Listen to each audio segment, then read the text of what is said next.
This is the Bad Batch podcast on TV Podcast Industries. We're back with the Bad Batch Season 3, Episode 9, The Harbinger. I hear you've been asking questions about M count. Very reckless to inquire about such things. It attracts the wrong kind of attention. And why is that? That's the real question, isn't it?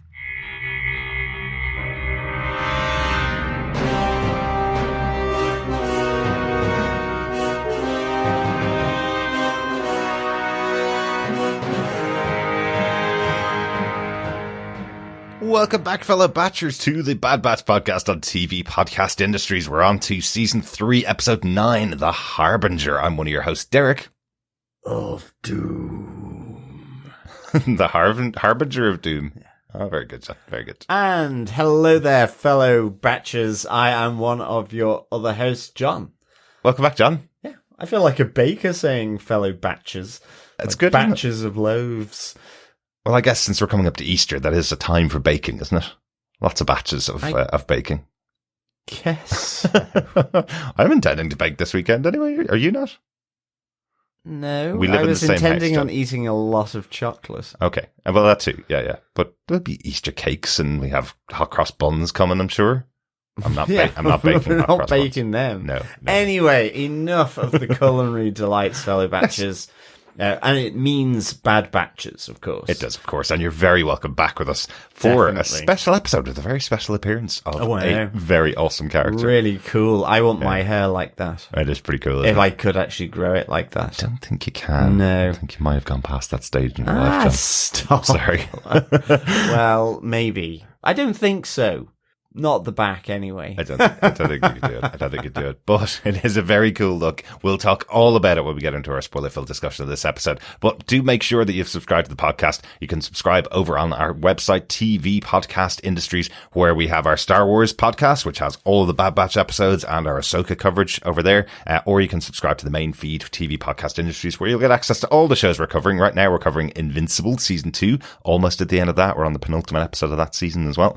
And we're also covering Shogun on the 7th episode of Shogun next week. So lots and lots of very different shows on our main feed, but we'd love to have you subscribe to our main feed as well. Yes, absolutely. And of course, fellow Batchers, just a quick public service announcement to say if you are sending your lovely, lovely feedback, please send it in by email to feedback@tvpodcastindustries.com, or you can join our Facebook group over at facebook.com/groups/TV Podcast Industries, where we have spoiler posts for each and every episode of Season 3 of The Bad Batch. Yes, we do. But I think without further ado, let us get into our spoiler-filled discussion of The Bad Batch, Season 3, Episode 9, The Harbinger. Derek, what are some of the episode details? Well, of course, executive producers for the show are Brad Rao and Jennifer Corbett. This episode was written by Jennifer Corbett, the executive producer and creator of the show. Obviously wanted to have the ability to bring back Asajj Ventress into the show, right? Well, absolutely. That's what I think. Give me that one. I'm writing that episode. This episode was directed, of course, by Stuart Lee. This is the 16th episode of The Bad Batch that Stuart Lee has directed. Cool. So, I know it tends to circle around between 3 or 4 different people, but Stuart has done so many episodes of the show. And of course, story editor for the series is Matt Miknevitz. John, do you want to tell us what they gave us with your synopsis for the episode? Sure.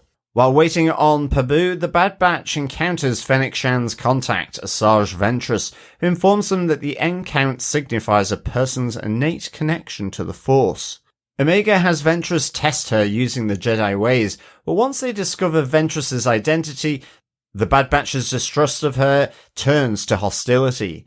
Convinced that Ventress is sincere, Omega continues the tests under her, but during their final trial at sea, they inadvertently summon and are attacked by a sea monster. Ventress rescues Omega and pacifies the creature, thereby gaining ground with the rest of the Bad Batch. Before leaving, Ventress claims that Omega's M count is low, but after indirectly admitting to the Bad Batch that she was lying, she warns them that they will not be safe on Pabu while the Empire keeps hunting Omega.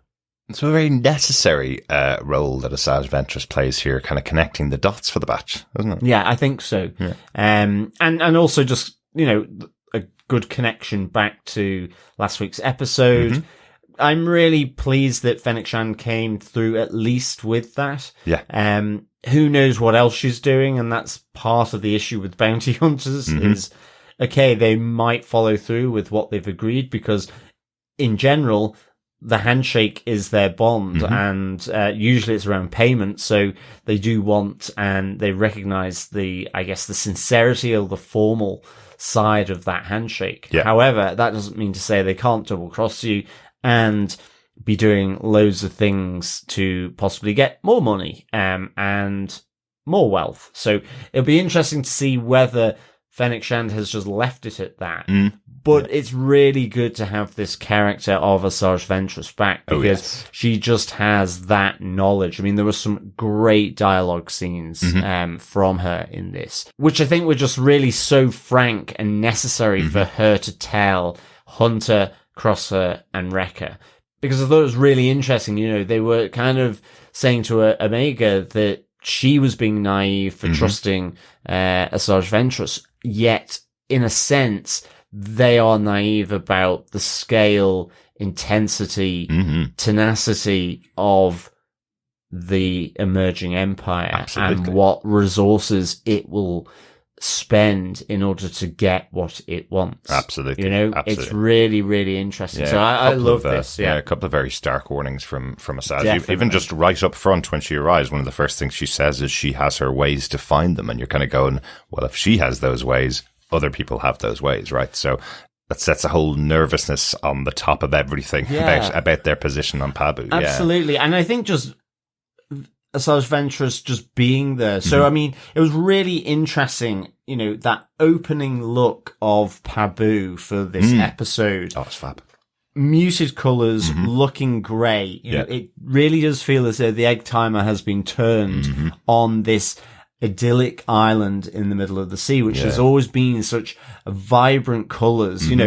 We've joked it looks like something on the Amalfi Coast in Italy, the deep blue of the sea, all the different colours, all light and airy, that feels safe and so on. Here, it's suddenly really muted. The sea looks grey, the sky looks grey. It really set that tone, that Pabu might have a big triangular object hovering over it at some point soon. Yeah. Do you know? Yeah. So I really like that. I just thought the tonality of the palette in this episode really underscored what Asajj was saying throughout this this episode. So really good. And does add a little bit of scariness as well, a little bit of extra scariness to what's going on, especially when you consider next week is a double episode of the Bad Batch, which usually have very big things happening in them. So let's get into this episode though, before we go into next week's double episode. Yes, let's kick off with blaster point number 1.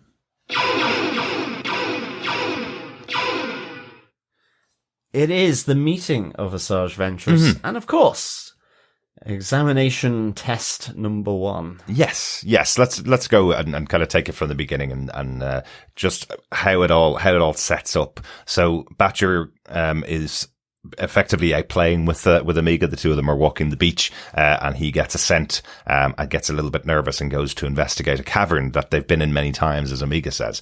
And when Omega goes inside, Batcher steps back, realizing there's something dark in here, something that he's unsure of. I think this is kind of cool. Batcher's a really new character to the show this season. Obviously, we only saw him at the start of this season, and he's been a member of the team since then. And now you can really see him being used as that kind of Timmy the dog, the last member of the batch that they need to have, because he does a bit of Lassie in there as well. He brings the batch back to Omega after he runs away, and she goes to investigate. So he kind of warns them that something's going on and brings all the rest of the Bad Batch back with him. So I thought that was quite cute. But inside there's an unknown ship, and Asajj Ventress reveals herself that she's in there waiting for Omega. Yeah. I mean, I just loved having Asajj Ventress arrive. So cool.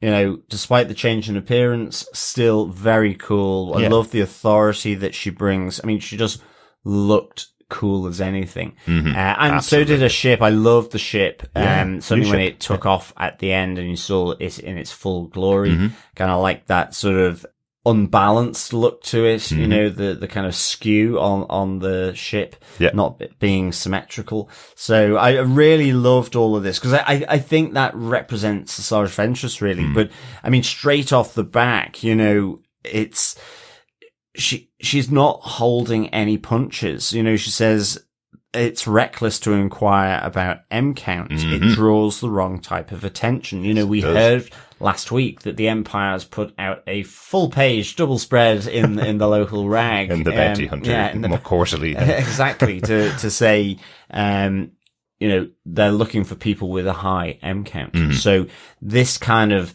you know, loose lips sink ships, or in this case, loose lips mean the Empire is effectively going to hunt you down. And she warns, you know, if you do have that high M count and the Empire get to know about it or suspect it even, then they are going to hunt you down. With these open contracts effectively for bounty hunters that they've offered. I mean, it's kind of like shooting season, you know?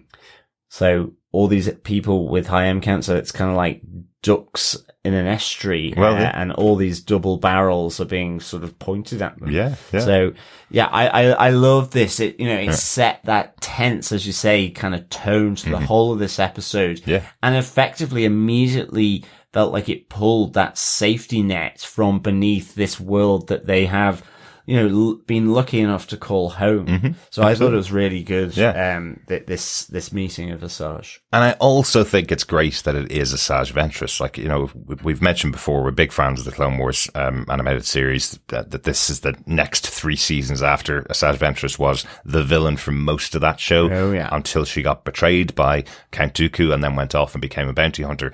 But we hadn't seen her in a very long time. There is one canon novel out there about her adventures that would have taken place in the next season of the Clone Wars. I haven't read it, but I suppose what makes it great that it's her is there's not very many bounty hunters out there, I presume, that would have knowledge of the Force in the way that she does. She trained as a Jedi. She was a Sith apprentice, so she has lots of knowledge of the Force. So she knows exactly what the M count meaning is.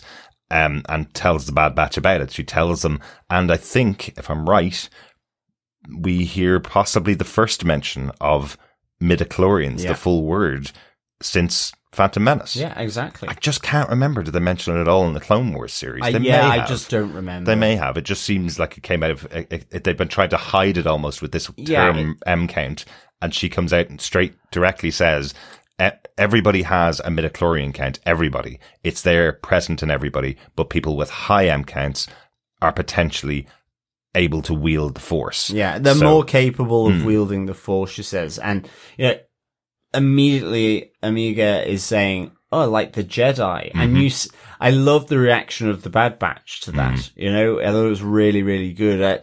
It was kind of unusual because, you know, in some ways, maybe they were loyal, you know, it's still like to the Jedi, but they weren't really involved like the other clone troopers because they were this specialist unit on their own. They didn't have a Jedi oversight of them. Again, because they were defective clones or unusual clones, as we get that nod from Asajj Ventress, you know, they didn't have that switch on in their brains to attack their effectively commanding officers in the Jedi. So, but I just thought it was a really nice little sort of switch of the camera to show their reaction to this.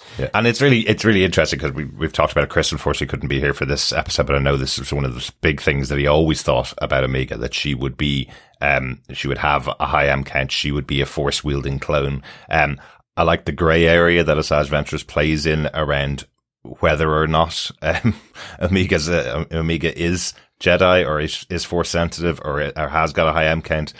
Because really, by the end of the episode, if you listen to all the words she says, she never confirms or denies it. She never once uses that piece of equipment that Qui-Gon Jinn used on Anakin to test and see what his M count was.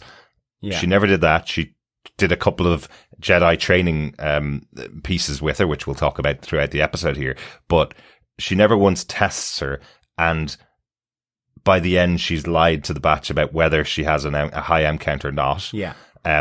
It's all very grey by the end of it as to whether Omega is or isn't a potential Jedi. She even says, I suppose there were millions of clones made, so potentially, maybe it's possible. Yeah, no, absolutely. It's certainly possible. I think what I liked about the sort of the kickoff of these tests as well was, effectively, Asajj Ventress is about to leave, and actually we have Omega asking her, in a sense, almost pleading with Ventress to determine her end count, because, she says, I want to know what, or, who she is. I mean, she knows she's a clone, but she's wondering, well, do I have these extra special characteristics that the Kaminoans had sort of genetically built in? And so I like that, in a sense, that's where it kind of develops through this episode, this small bond, this kind of temporary, transient bond that occurs between Omega and Asajj Ventress. Absolutely. And I really liked it. Yeah. And even just, I loved the first test where really you can see the frustration on Asajj Ventress, and even from Omega, she's there standing on one leg with a piece of fruit on her head. I love that Omega is effectively questioning, well, you don't even know what all this means that you're saying. What does it mean? Let go of your unconscious mind. I don't understand it. And then she's overthinking, so she's not concentrating. Yeah. She's falling. She's slipping off the rock that she's standing on one leg. And I just kind of loved, I loved how Asajj Ventress is kind of, just get me out of here, the frustration. And I like the little musical trick that they did here as well, where it suddenly goes very fluty. Okay.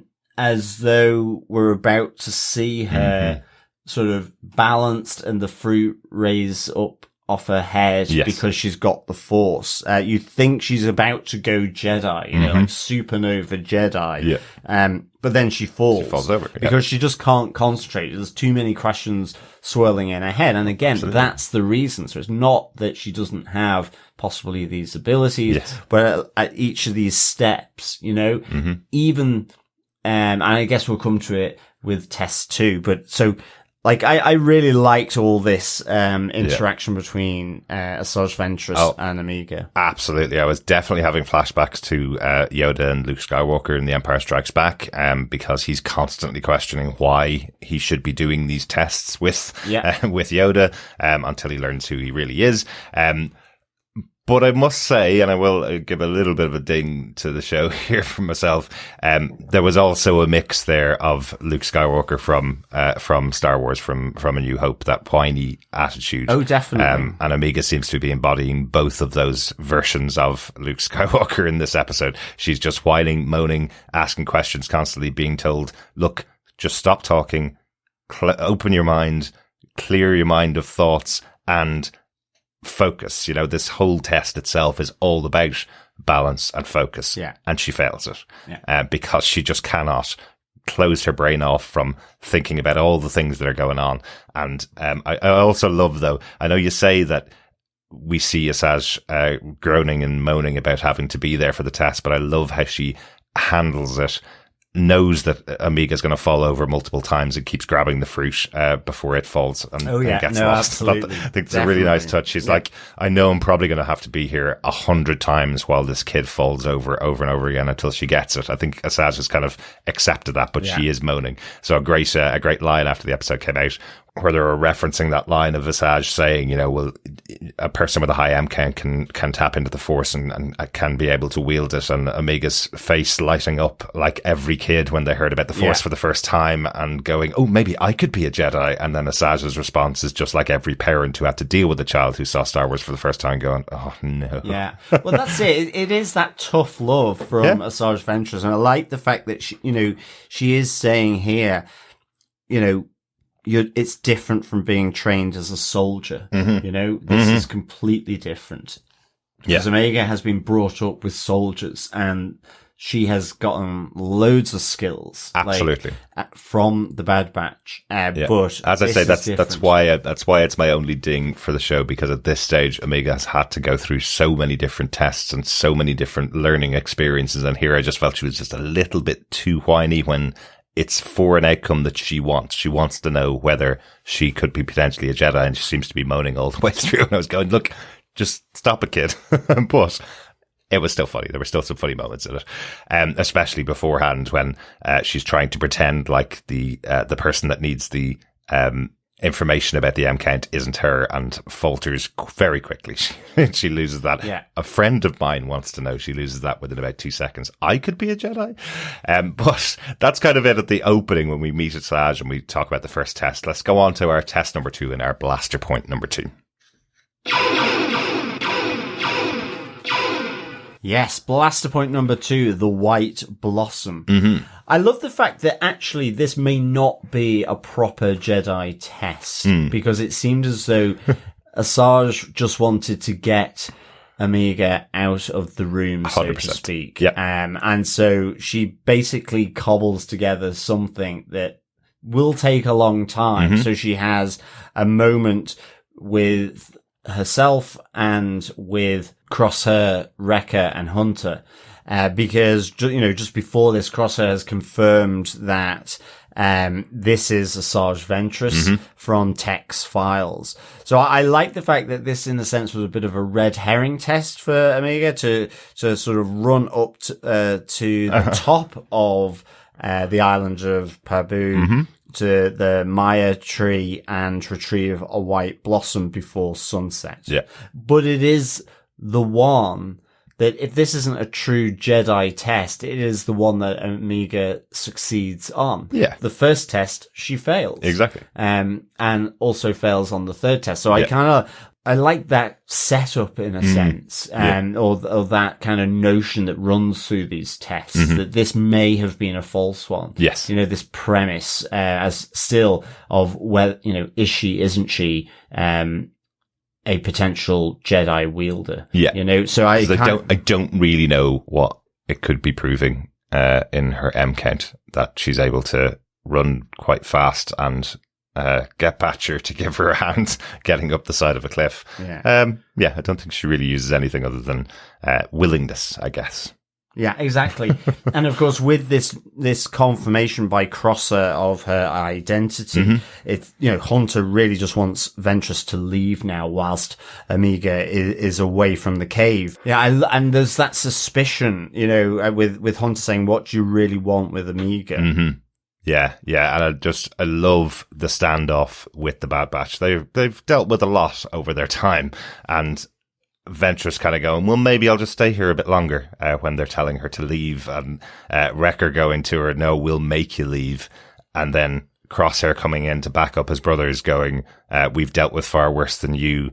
And Ventress looking at all three of them, these very capable warriors of the clone forces, and going, I've dealt with a lot worse than you. Remember, she went through the whole of the Clone Wars. She's dealt with a lot of clones in the past, but it kicks into this incredible battle between the three of them. This is the most fluid. It's the most fluid looking battle I think we've seen. Well, it's a great fight sequence, and by that I mean with fists and effectively martial arts. Well, she throws their guns immediately as they take them out. Yeah. But that's it. It's a two-step fight, and I think you're right. I think it really fluid. No cheating. Fight sequence in the animation here, and I loved it. And I love that there is that breath as Crosshair has retrieved the guns, chucked them to his brothers, and you have this standoff with guns, and she's like, I don't want to kill you or harm you.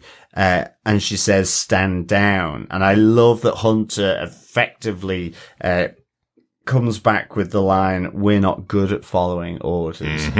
And you have Crosshair sort of effectively falling in with that line, so absolutely. I really like that moment. I mean, and I don't think it's inconsistent. Crosshair has realized that following orders, we're good soldiers, we follow orders.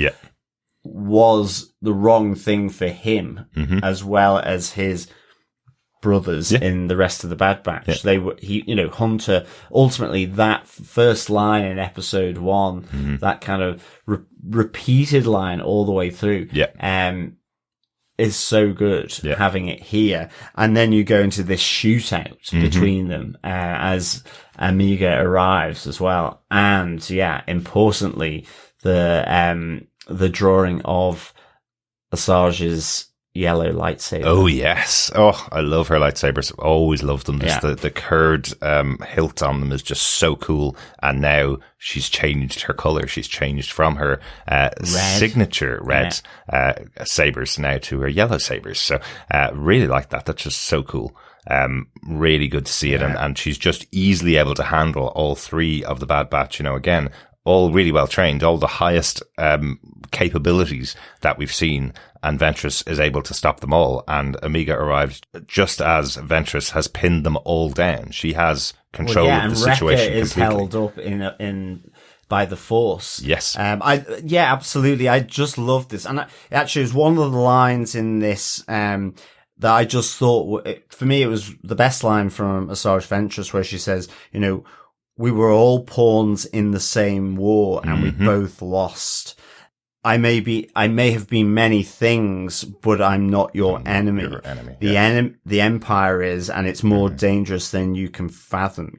She's saying, like you, after the Clone Wars, I have also changed. Yes. And I just thought it was a great sequence, because it was this reflection of what she has gone through and the Bad Batch.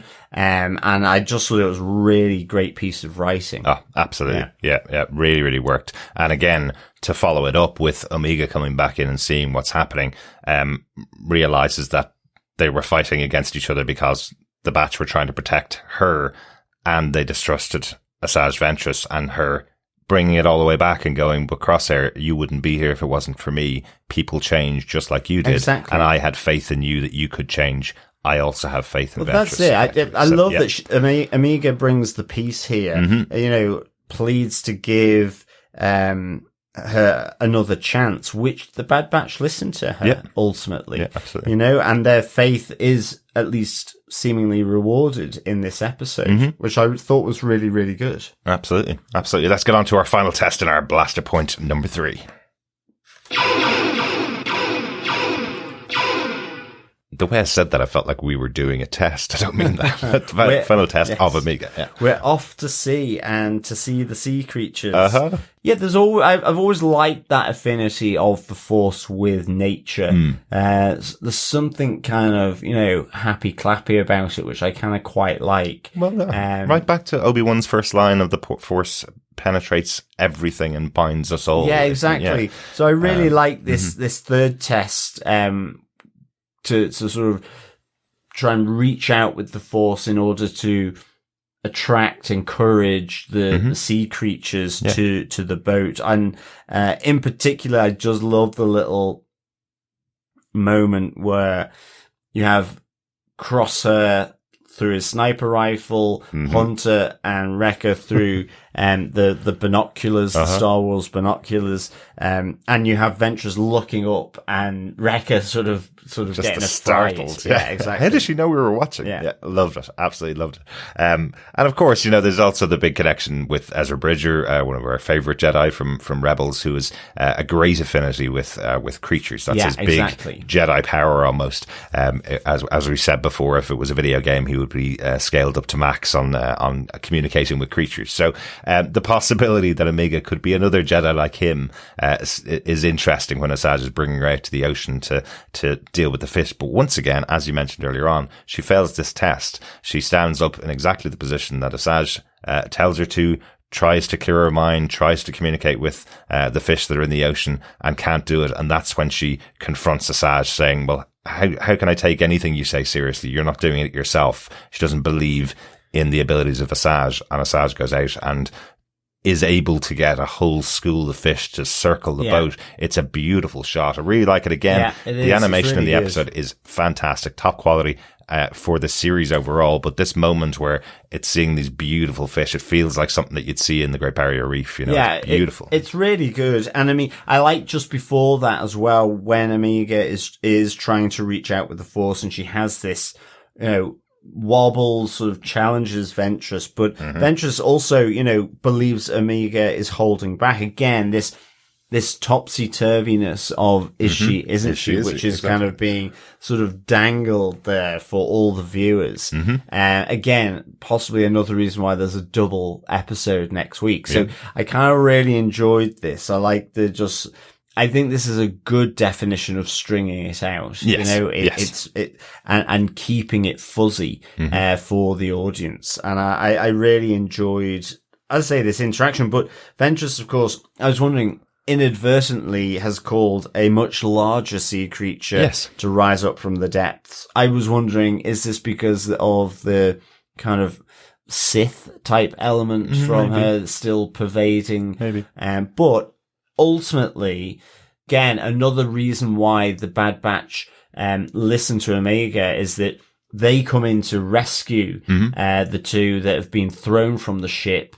There's some great underwater sequences with Omega sort of wrapped with one of the tentacles, and you have this kind of spinning Asajj Ventress through the water, kicking off one of the other tentacles in order to sort of slice through that tentacle to release Omega. I thought it was a great little action sequence. So cool. Within the animation. So cool. And I also loved Asajj Ventress's wet hair underneath the water. It looks excellent, because we're so used to seeing her with a bald head as we saw her throughout the Clone Wars, and now with this new haircut and seeing it underwater with it all splayed out looked fantastic. And from then on, again, it looks different for the rest of the episode. You sometimes just forget how much work it must be for them to create so many different looks in one episode of the TV show. It's so incredible how much work goes into it. They're firing on all cylinders in this episode, definitely. Then we see Asajj using her Force abilities to calm down the creature. And again, it looked fantastic as she put her hand to its forehead, and you see this purple light go across the top of this crustacean that's been attacking them, just as a calming influence. It felt like you could see it calm down as she touched it and as she melded with it almost. Yeah, definitely. Very cool. Very cool. But after all that excitement, she effectively does depart from Pabu, but not without sort of being both cryptic around whether Omega does have a high M count or not, and also with a warning. And I really like this, to be honest, because effectively she's saying in the warning, well, I could find you. You're not as well hidden as you might think. Yes. And if the Empire is after you, it's more than likely that, give it time, they're going to find you as well. So leave this place and stay away from the Empire. I mean, effectively she's saying you have to go nomadic, a bit like, I guess most bounty hunters would be, in terms of moving from job to job, place to place, always having to watch their backs. So she's coming at it from, I guess, in a sense, that similar experience of what she has had to do. So, but not only that warning, but it's also, we've had Omega say that she likes me and she likes you as well. And maybe, I think there's part of me thinking that she's not being totally clear around the M count, because she does say to them, if Omega has a high M count, she would need to be trained. And that would effectively mean you're no longer in her life. Because of, it's like with Grogu having to make that choice. Is he going to train to be a Jedi and leave the Mandalorian? Can he leave those personal bonds behind? And that's another warning to them, effectively. Yeah, and I kind of really like that, because, they have become such a brotherhood, as a group. And it's such a great relationship, these four, along with Batcher. Shame Tech's not there, obviously, but it's so good, and I like that she gives that warning as well. It is definitely a warning, and it harkens back to the title of the episode, The Harbinger. The Harbinger of Doom, as we said. We are coming up to the end of the Bad Batch. The season will finish on episode 15, and that will be the end of the Bad Batch 3 seasons, right? The finale is the end of that story. So that is also a harbinger that maybe there won't be a choice of Omega leaving them behind. Maybe there will be nothing left for her to leave behind, which is the sad one that we don't want to think about yet. We've got a few more weeks to go, thankfully. But we do also get one last comment from Asajj Ventress. You know, there's the Bad Batch are starting to fight back against the Empire now. They're trying to get allies together, and she says that she is on her own side. That is all that matters to her in the galaxy, is her and how she gets on. If, you know, and I think that harkens back to her being allied with Count Dooku so much. Her changing sides, going against everything she knew. She was a Jedi at first, going against all of that, and then being betrayed by Count Dooku. Now she is on her own side. So, I hope we see more of Asajj Ventress in the future. Yeah, I definitely, really do. definitely. And speaking of which, I do want to call out one quick note, if that's okay, about this appearance of Asajj Ventress. Just, Brad Rao, the supervising director for the show, was speaking to StarWars.com about the episode and said, "We don't want to spoil anything at all, but want fans to know that any new storytelling with Asajj Ventress will align with the events of the spin-off novel, Star Wars Dark Disciple. So anything that did happen in that book with Asajj Ventress will have taken place or will be coming in the future, I suppose. So nothing that happens in this episode contradicts what's in that novel. So I thought that was quite interesting. Important to say. I don't want to spoil anything about the novel. I did, of course, see websites with the headline of what happened to her in the novel. So not going to mention it, but they're very clear and very aware of what happened in that novel, and nothing that's here or in future appearances of Asajj Ventress will contradict what happens there. That's, I thought, a very important thing to say. Yeah, absolutely. I hope that doesn't spoil anything for anybody. No, I don't. And I hope I haven't been too cryptic either. Let's hope not. John, anything else you want to say about the episode? No notes from me. Good stuff. Then overall, what do you think of Star Wars The Bad Batch Season 3, Episode 9, The Harbinger? Yeah, I loved this episode. I'd give it 4.5 Ventress Ventures out of 5. Massive fan of Asajj Ventress. Loved her in the Clone Wars. You know, I should mention, for conflict of interest reasons, I do have a massive Asajj Ventress statue. Oh, she is stunning. In our living room. It's so good. It's awesome. So I'm a massive fan of Asajj Ventress. So any episodes where she's in, I just absolutely adore. I think a very, very cool force wielder. Apart from Stormtroopers, John, is she the only big statue that you have from Star Wars? Yes. I think she is. So it's her and Doctor Strange are the only two big statues that you have. So that's, for our regular listeners, you'll know what that means. John's a massive Doctor Strange fan. So if he has a statue of that size of Asajj Ventress, definitely proof positive. Asajj Ventress is cool. And I love the title for this episode. I just loved how it permeated through the color in this episode. She's all about the warnings. Yeah. You know, she's actually imparting her experience as well as her knowledge of what's going on, because she's lived through the rise of the Empire and the Clone Wars, like the Bad Batch. And I think that's what's really good. It's a reflection of what they've both gone through, but it's also different. And she, having been at the side with Count Dooku, she knows much more how insidious the Empire is, and that's what she's bringing the warning to them Darth about. Sidious it is. Yes. Well, exactly. And I just really enjoyed it. I loved that effectively Omega's M count is still very intriguing. Is it high? Is it not? I mean, one of the things that, you know, I would postulate is when we see, okay, one of the things that I'm going to steal from Derek. Okay. Yeah. But I had the same thought as well. You know, separate thoughts can be the same 100%, thing. yeah, of course. Was that our listeners have no idea what we're talking about yet. No. So you So tell them I my will theory say then. Go ahead. on Tantis, you have all the bloods, including Omega's. Yep. But it is dosing that with another blood. Yes. And whether it's about it being able to carry rather than have a high M count.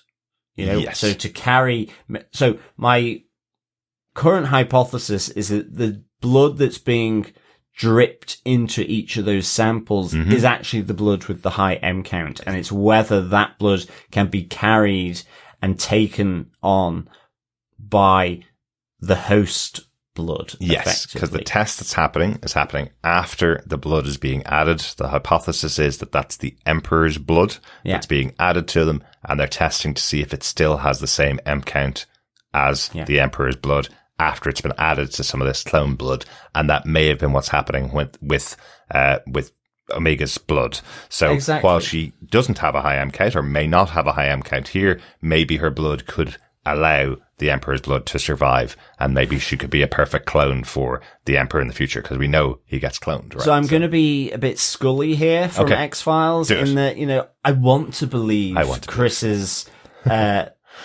theory that he's held from episode 1, season 1, or maybe a bit later in season 1, that she is force sensitive, but I currently am doing a Scully on it where what other possibilities could explain what's happening, which I feel is that her particular clone blood, because it is a unique clone happening, has properties that can accommodate their foreign blood being sort of dosed into hers, i.e. the Emperor's blood. So that's the working hypothesis from myself as a scientist. And I agree with you, but I don't want to agree with Chris's theory. I've never liked Chris's theory that Omega is potentially force sensitive or could be a Jedi in the future, because the show hasn't been about the Jedi. We had the Clone Wars about the Jedi. The Bad Batch is about the Bad Batch and their clones.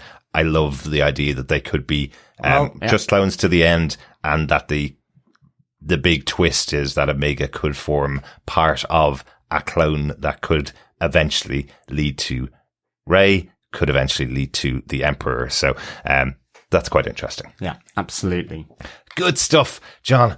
Oh, I'm dying for a drink. Yes, me too. Let us head on over to the Cantina Bar.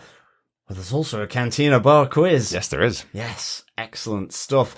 Fellow Batchers, fellow quizzers, welcome to the Bad Batch Cantina Quiz. We are on episode 9, so here is question 9 for your little ear holes. What faction in the Clone Wars was Asajj Ventress allied with, according to Tech's records? Very good, very good. More of a Star Wars question here, not necessarily connected to the episode, but you have to have an Asajj Ventress question in the episode, and I think we wanted to talk about every single thing and every single moment in the episode, so we left that bit out. But it is in the episode. It is mentioned in the episode. I'm not breaking with tradition here of how our pub quizzes or cantina quizzes go. It is stated in the episode. Yeah, I just mean if you know Star Wars and you know Dooku and you know Ventress, you might know the answer without having to rewatch the episode. You're giving even more clues away. Am I? Okay, well, do you want to give the question one more time, John? Yes, I will. What faction in the Clone Wars was Asajj Ventress allied with, according to Tech's records? That's it. That's the 9th question in our Cantina quiz for the Bad Batch Season 3. Get all the answers together. Email us at the end of the season to feedback@tvpodcastindustries.com, and you could get your hands on 5 Funko Pops of the Bad Batch. They are sitting in our home right here, and they look cool as heck. So you'll want to get your hands on those. Yes. We do have a bit of feedback for the episode. Let's pop on over to Dr. Bob Phillips and Facebook. Yes. Dr. Bob Phillips says, the gang meet a vampire bounty hunter with an excellent line in tween-aged behavior management and Kraken whispering, and are left with a sense that Pabu will be destroyed and they're less aware of what's happening in the galaxy than they thought they were. Add to this Batcher doing an admirable Lassie impression, and Wrecker proving he's the best cheerleader in the universe, and you've got a neat little episode that nuzzles the plot along after playing with its food in a good way.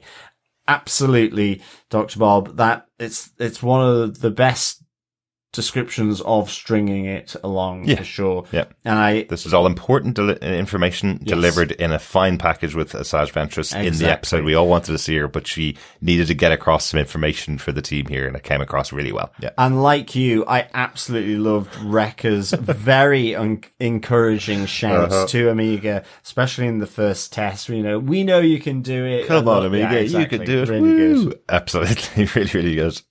And Kraken whispering sounds like you're about to drink a whole bottle of spiced Kraken rum. You might be whispering after that. You'd probably be shouting after that, actually. Well, I'd be fast asleep. True. Yeah.